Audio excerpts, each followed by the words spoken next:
ईमानदारी का फल मीठा होता है। यदि आप मेरी चैनल में नए हो तो मेरी चैनल को सब्सक्राइब करें, शेयर करें और लाइक करें।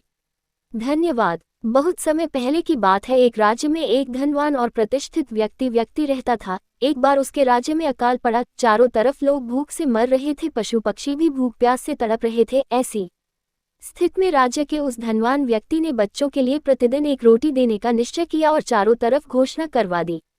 दूसरे दिन सुबह से ही उस व्यक्ति के घर के सामने बच्चों की भीड़ लग गई। वह व्यक्ति अपने हाथों से बच्चों को रोटी बांटने लगा। रोटियां बड़ी छोटी थी, सभी बच्चे बड़ी रोटियां लेना चाह रहे थे, इसलिए बच्चे आपस में धक्का मुक्की करने लगे। उस धनी व्यक्ति ने देखा एक छोटी बच्ची एक तरफा चुपचाप खड़ी होकर अपनी बारी आने का इंतजार कर रही थी, और जब सभी बच्चों को रोटियां बंट गई, उस लड़की रोटी लेने के लिए आगे बढ़ी। उस बच्ची के लिए एक ही रोटी बची थी, वह भी छोटी रोटी थी। बच्ची ने खुशी खुशी रोटी ले ली और अपने घर चली गई।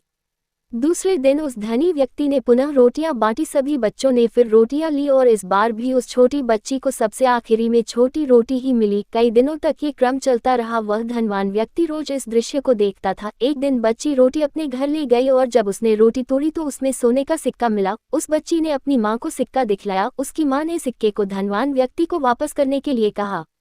बच्ची अगले दिन रोटी लेने गई और उस धनी व्यक्ति को सिक्का लौटकर बोली, मुझे रोटी में ये सोने का सिक्का मिला है, शायद रोटी बनाते समय आटे में गिर गया होगा, इसी कारण मैं इस सोने के सिक्के को लौटने आई हूँ।